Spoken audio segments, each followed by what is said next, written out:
Hello everyone.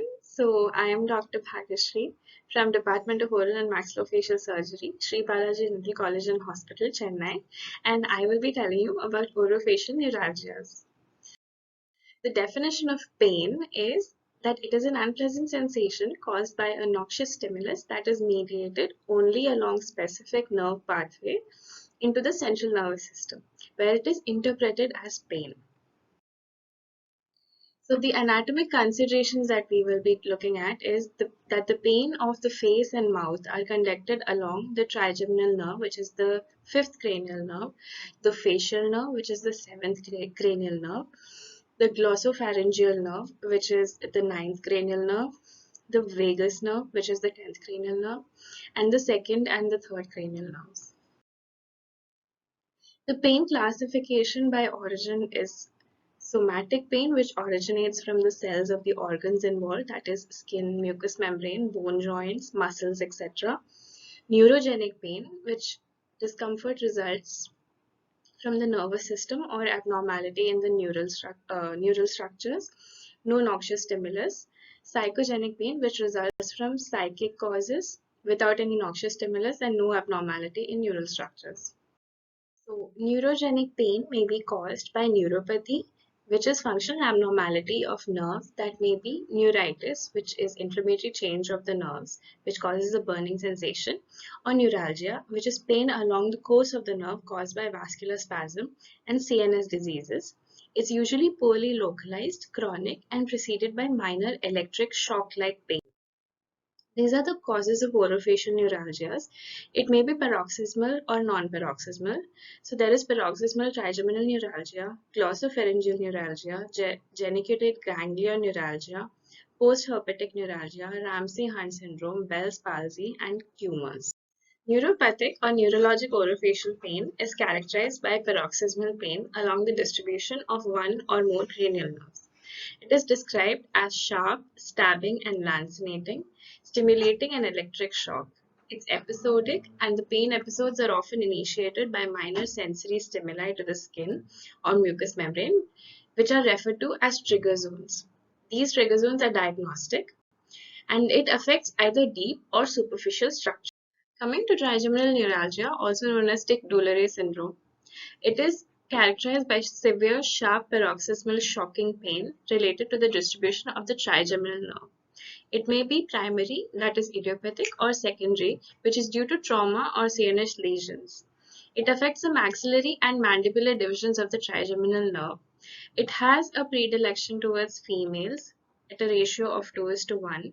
It's more commonly found on the right side as compared to the left side, usually on the second and third divisions of the trigeminal nerve, and is seen from ages 60 to 70 years.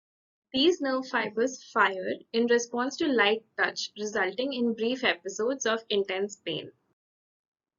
The etiology of idiopathic trigeminal neuralgia may be vascular compression of the trigeminal ganglion by the nearby vessels, the progressive degeneration of the trigeminal ganglion, or stretching of the nerve over the petrous part of the temporal bone, which is larger on the right side. The clinical features include sharp, lancinating, unilateral electric shock-like pain along the course of the nerve. This lasts from a few seconds to a few minutes and appears and disappears suddenly. These episodic attacks range from several per day to few per year. Between the intervals, the patient is completely free and fine. It may be stimulated by shaving, washing, smoking, or eating. And after each episode, there is a refractory period where the stimulation of the trigger zone will not induce pain. The trigger zones, the patient points to the area or the trigger area with his forefinger without touching it, half an inch finger sign, to avoid initiation of pain.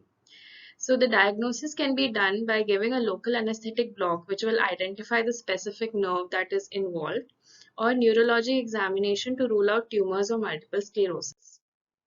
Secondary trigeminal neuralgia results from intracranial trauma, peripheral nerve injuries, or CNS tumors. The medical management of trigeminal neuralgia is done with carbamazepine, baclofen, phenytoin. Surgery is done in cases which are refractory to medications. Alcohol injection is given in nerve or ganglion. Cryosurgery is done for peripheral nerve, or sectioning of the part of the nerve is done. The surgical treatment includes percutaneous glycerol rhizolysis, percutaneous balloon compression, radiofrequency trigeminal rhizotomy, gamma knife radiosurgery, and microvascular decompression. Glossopharyngeal neuralgia. The clinical features of this include that it is a rare condition and includes paroxysmal pain, less severe than trigeminal neuralgia, and affects the glossopharyngeal nerve, which is the ninth cranial nerve. It affects the throat and ears and the posterior 1/3 of the tongue and the pharynx. It's provoked by swallowing or talking and chewing. Next comes post-herpetic neuralgia, a complication of herpes zoster which follows and it's mainly seen in elderly patients. There is persistence of neuralgic pain after resolution of the rash for weeks or even months, which results from the inflammation and fibrosis of the affected nerve, and there is continuous burning and severe pain. Bell's palsy. It includes the unilateral dysfunction of facial nerve and rapid onset, which results in paralysis of the facial muscles. The patient may wake up with a fully developed facial palsy, and it is sometimes preceded by facial pain, especially at the angle of the jaw. Unilateral talking and smiling and deviation of the face to the unaffected side may be seen. There is food retention in the upper and lower buccal and labial vestibules. There is weakness of the buccinator muscle. The patient is unable to raise the eyebrow or close the eye, unable to whistle or retract the angle of the mouth, unable to change his facial expressions on the affected side, and then there is drooping of the angle of the mouth and drooling of saliva. The etiology is idiopathic trauma. It may be caused even due to herpes simplex. Vasospasm occurs in the bony canal of the nerve, causing ischemia and edema that compresses the nerve, decreasing the blood supply to the nerve, leading to necrosis and fibrosis of the nerve. The clinical features include inability to wrinkle your brow, drooping eyelids, inability to close your eye, inability to puff your cheeks because there is no muscle tone, drooping your mouth, and inability to smile or. The treatment includes high doses of systemic steroids for 5 days, which is then tailed off into another 5 days. ACTH intramuscular injection given for 10 days, and analgesics are prescribed if needed. Ramsay-Hunt syndrome is a special form of herpes zoster affecting the facial nerve via infection of the geniculate ganglion. It starts with the prodromal symptoms of fever, headache, malaise, and ear pain. Next come the appearance of crops of vesicles on the tragus of the ear, external auditory meatus, and tympanic membrane. This is known as herpetic oticus. There is deafness and tinnitus and vertigo on the affected side. There is unilateral pain affecting the anterior 2/3 of the tongue and soft palate. There is appearance of vesicles which rupture and form ulcers, xerostomia, loss of taste sensation, and facial palsy. It is usually a self-limiting disease and resolves within 7 to 10 days, although permanent paralysis may occur in some cases. Thank you.